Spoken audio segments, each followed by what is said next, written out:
which brings me to, you know, our last kind of bit of discussion, really, because after having seen all of this, and I realized that we've now got way fewer participants in this late Saturday afternoon session than we had at the beginning, which is quite normal, and it's the weekend and people have caring responsibilities and all kinds of things. But for those of you who are here, I would really love to hear your thoughts on several things, primarily on the idea of initiating a artistic research into modern languages network. I think this would be a good idea. So Sarah and I had discussed this obviously previously, but what we will need to actually make it happen is several conveners, you know, people interested in contributing in some form or other. And we would then obviously sort of expand on the idea of a network. We had several discussions in relation to lobbying, curricular development.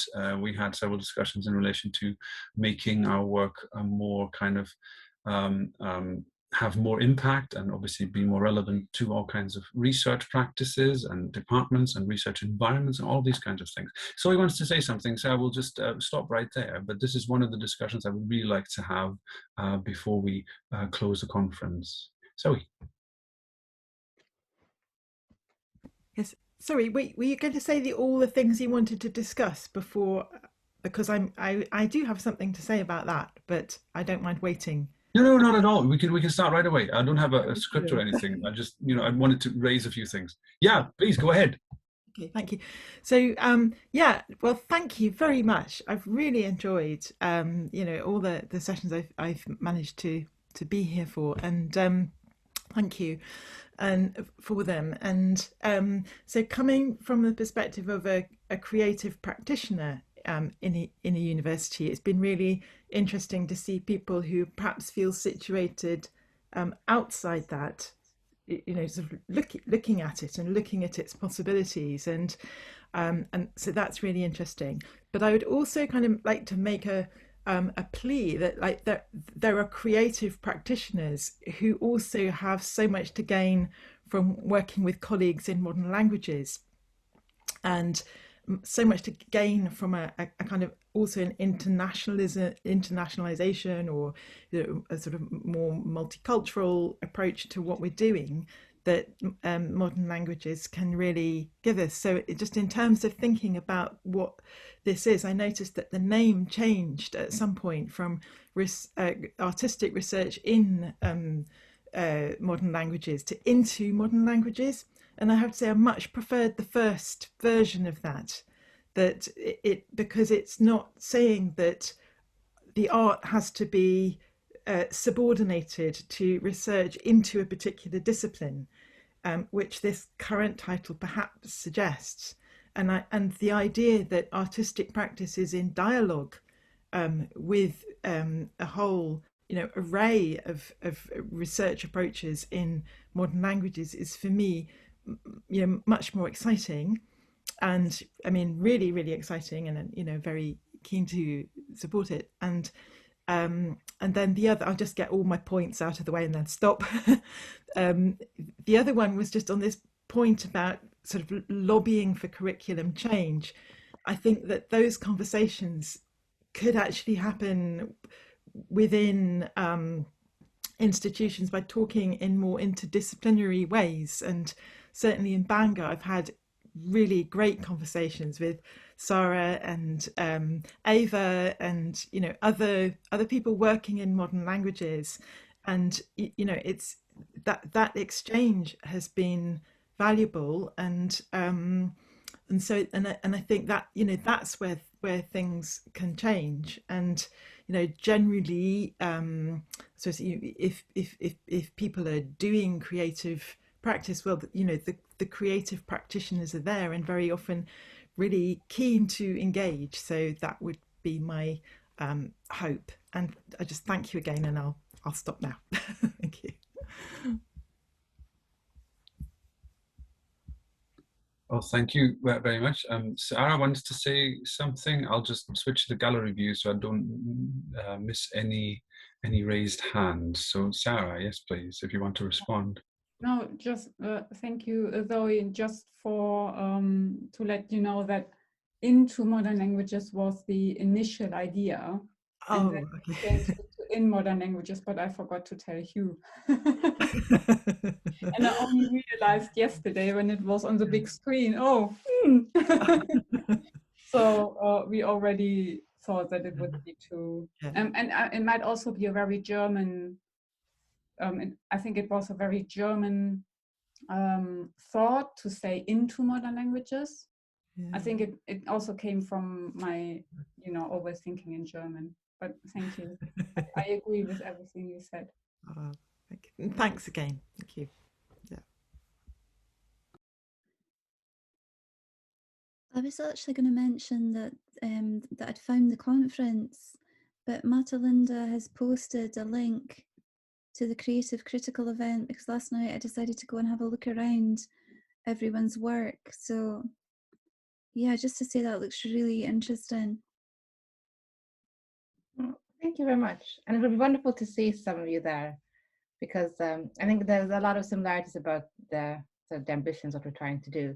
Yeah. And if I can jump in with my comment at once. Oh, Barbara, did you want to say anything else? No. Because I'm thinking, so I'm at the moment, my PhD was in comparative literature, and now I'm in an English department. And I'm really frustrated with how English departments don't engage with modern languages and that kind of non-communication that happens, often I think because of how English thinks about itself in a monoglot manner. But I just wanted to mention it, since we're speaking about connections and interdisciplinarity, there's also that kind of people who work on literature in English as well as in modern languages.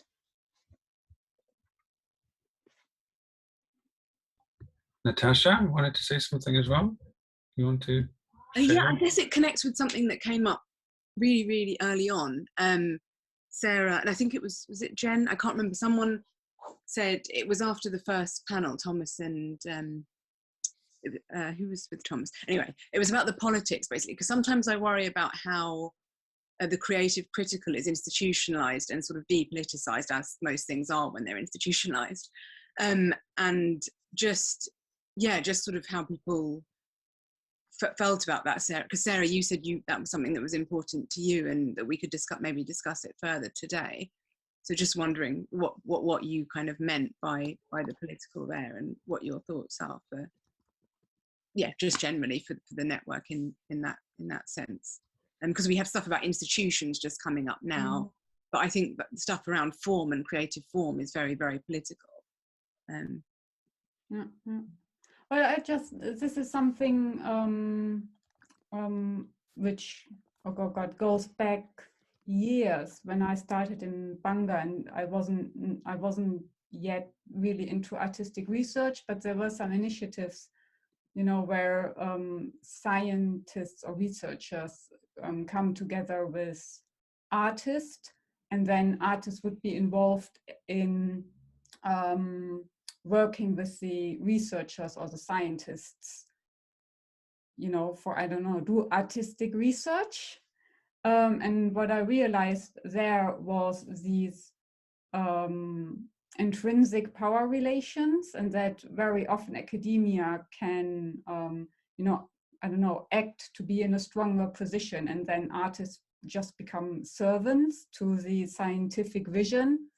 So this is where that was a very, triggering event for me, because I realized, okay, also me as being an academic, being on a non-fixed contract term and in a privileged economic position. I'm also, so this is where we start thinking about the economy and the politics of artistic research, and also how artistic research collaborations, when they involve researchers and scientists, how they are just set up, and how it could be fair and beneficial for both partners, or for all partners involved.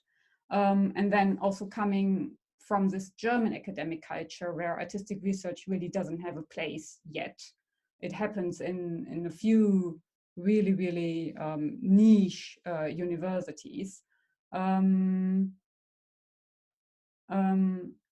I see, again, artistic practices only be in place for public engagement events, or for outreach, or other kinds, where again, the art is just, it's not really an integral part of the research, and it's only a form to visualize already generated knowledge, but that the artistic form is knowledge generating is not acknowledged. Yeah.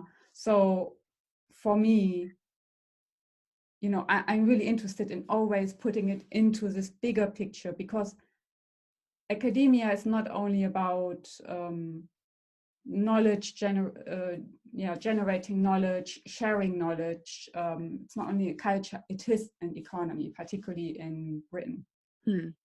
So I think we always need to discuss this as well. Yeah, I know Jen's got something to say, but just something on this front that I kind of realised I'm sort of learning on the go. I'm organising this series of events at the Institute of Advanced Studies in London, trying to bring together artists, activists and academics. And it's called Creative Critical Interventions for Social Justice, and very much trying to bring social justice very explicitly in. And something that I didn't realise was how the sort of funding in higher education institutions and how much they expect of academics for so little just doesn't translate into the art world. So I wrote to some people from the US to try and invite them. They were like, to do a 20-minute intervention. Their fees were $2,000. So even while trying to break down, and someone else's was $1,000 US, even while trying to break down academia, activist, artist divide, because we're constrained by the funding streams in universities and how much they'll give, and try even seeking not to reproduce inequalities, etc. I found I'm trying to help right, with this situation, and actually, because of being so institutionalized, right, didn't realize that actually by trying to break down these boundaries, I was perpetuating these inequalities but I was trying not to undervalue people's labor, but you so easily do, because of how in higher education we've normalized doing stuff for nothing, basically. So anyway, I just wanted to make that point, that I really think it's great to bridge these divides, but there's material issues to be really aware of. Yeah. I agree, and that's my experience as well. When you kind of need to find loopholes to get artists involved in a research grant application to still, being paid for the actual work they do. Yeah. It's becoming more and more difficult with Brexit, by the way, how I realized. Yeah. Judging from all of these comments, I think it would be a good way forward if we could agree on what I would like to see is a kind of a steering group that would look into maybe doing another conference in, 2 years' time, at the same time looking into ways that we could, in German we would say bündeln, which is a kind of a bringing together several streams and several concepts or thoughts and combining them into one kind of combined force. So instead of laboring on in our own kind of, this is what we're trying to achieve, this is, the artistic totalidad, we could maybe have an umbrella that would then have a sort of a better standing in terms of lobbying and in terms of bringing these practices to the fore in modern languages. So that was the initial idea. And the question is, obviously I'm very aware of people's restrictions and workloads and other kinds of things, but I think if we could set up something like a steering group, and from that maybe come up with regional conveners or some other form that would have people commit to a continuing engagement with this artistic practice in modern languages, then I think we would take something from this conference that could be really powerful and helpful to all of us. That was the initial idea. And also in terms of funding, I am aware that a lot of networks receive funding from several research bodies because they are networks, and there's a part of me who that wants to explore and also sort of make use of these loopholes, so to speak, because if we set up a network, and I like the idea of, Natasha, what you shared earlier when you said, well, they are trying to use funding from the university to actually turn it around on them and say, look, this is the performance-oriented approach. We're going to have a series of workshops that do exactly the opposite. This kind of work is exactly what we could also foster and promote in a sense in such a network, I would say, and that's why I would be very, very interested in setting one up, and why I would also be very interested to have a similar event such as this one in maybe about 2 years' time, when we're all kind of recovering from COVID, waiting for the next virus. No, I didn't say that, but it's a kind of an ongoing practice that I think a lot of people would really benefit from, as opposed to us meeting now and then maybe doing little bits. But I think an umbrella organization and a network would be really helpful. There's a few comments in the chat, but if anyone else wants to comment, I'll just have a quick look. Jen, were you going to say something? Sorry, I know you had your hand up, and then I was. But everything kind of covered some of the things I was going to say, and then went further. So I kind of put my hand down. But no, just to follow on from what Alex was saying, I would love to be involved in something like this, because I often don't get a chance to do my own creative practice because of the academic pressures that we're under to do things, and it'd be a way of uniting the two. And I do think there might be a need for it. I think there's lots of things going on in this area, but that aren't necessarily being foregrounded. So yeah, that was all really.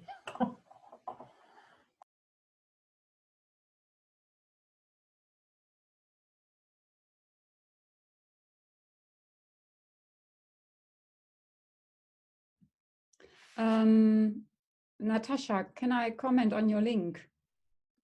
Yeah, yeah. And praxis, because sorry, I just clicked it, and you're referring to, I can't really pronounce that name right, Michel de Coteau.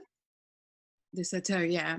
I don't really speak. He's got this. That was something that helped me in 2019 when I did a durational performance at the university, and he had this concept of Brückenarbeit. What's the word for labor in French? The kind of wig labor. Does that ring a bell? Which is in French factories. Factory workers used their working time and the resources of the factory to then produce a piece of work for themselves, and he gives it a certain name. And that was always how I felt while doing kind of this artistic things. I'm using the university's resources, the copy machine, the software, the technology. I'm actually kind of using some of the working time. I'm using my office. I'm just using this network, that just this institution, of course, offers me to do my normal job, but I'm kind of using it to then produce something that does not immediately benefit the university, and its production circle. So I'm definitely going to follow that project you launched there, because I think it will help a lot of people to, I don't know, find a place for thinking. Yeah, it's not mine, by the way. It's some former, well, still colleagues of mine, but at a different institution. Isabel McNeil, Louise Hayward, and Georgina Evans. I can see Jane's here, who was one of the presenters, and whose work is displayed, appears in the manifesto there. But they specifically, La Pédouque, exactly, yeah, they specifically draw on that term. And it's been an amazing. They wanted to come. I think they might have written to you a couple of years ago when I told them about this conference. But they're doing amazing stuff already, and I think there's a conference happening this summer that they're just trying to figure out how to do it online. So they would definitely be great people to be in touch with and collaborate with. And it's very much about sort of ethics, solidarity, yeah, I'm really aware of the institutional context in which we're operating. Cool. Yeah. There's also in regard, because I'm very interested, I don't really want to have a conversation only between you and me, but I'm very interested into institutional critique, you know, and into kind of particularly avant-garde strategies to subvert the institution, yeah, and without necessarily institutionalizing itself. And this is what I like about, what I really liked also about this idea of erratics in our last conversation, because it's that they are actually very, very strong, and particularly because these were stones and rocks, which are really strong material that made me even, I just thought that's just an amazing thought image, or an image to think about artistic research, that there are artistic research is always institutionalized. Now I'm romanticizing it, a bit displaced, but that's its advantage, I think. Yeah, and I think it should always see itself as a nomad, being in continuous fleeing of the institutionalization. And for me, I mean, that's again this experience years ago, that the institution tries to capture this artistic potential. It's really scary. It's really, really scary. But of course, and then we've got this conference and we see this amazing work happening within this institution, you know. Of course, is then, I sometimes think maybe I'm too critical. No?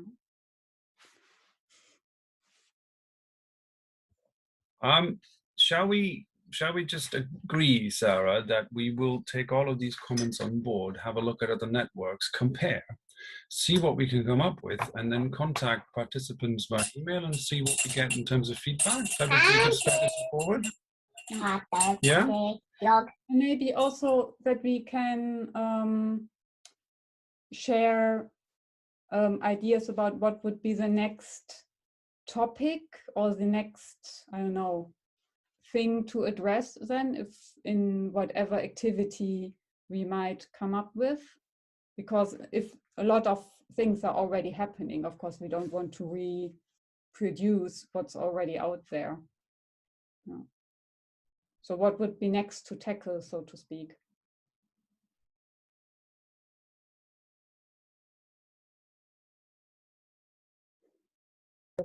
Yeah, sorry, I'm a bit distracted. There's a 1.5-year-old trying to dismantle all kinds of computer parts on my desktop. You can't see it because you can only see the top of his head, but this is him and he's trying to dismantle things. There we are.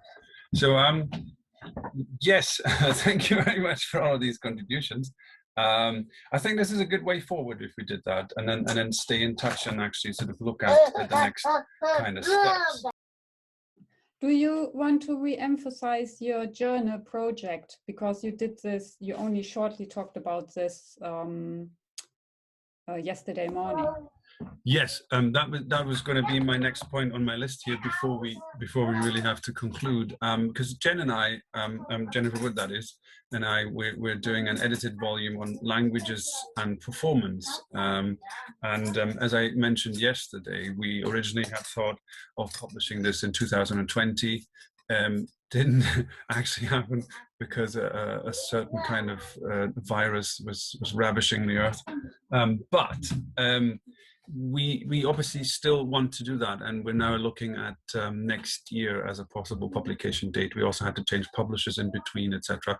We haven't really had a chance to sort through all that because of the pandemic, but there will be an official call for papers, and if any of the contributions here at that conference would like to actually contribute with a chapter, we would be delighted to have you on board, because a lot of the contributions that we've seen for the last 2 days fit right in with this idea of languages and performance, anything that has to do with performance and languages.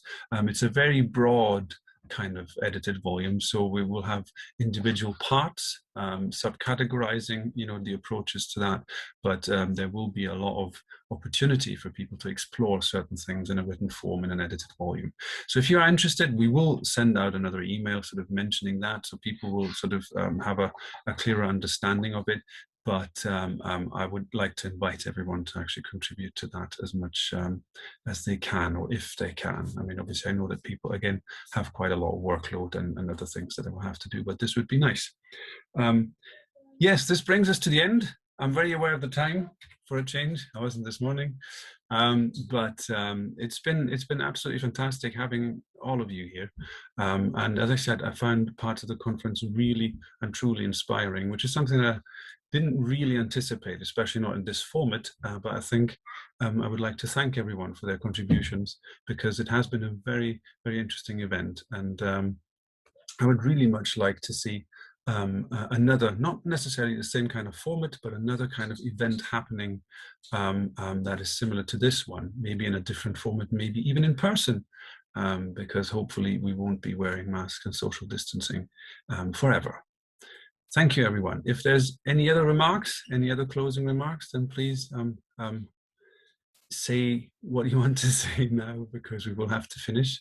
And I've got a 5-year-old now tugging on my sleeve, so I will mute my microphone for a minute.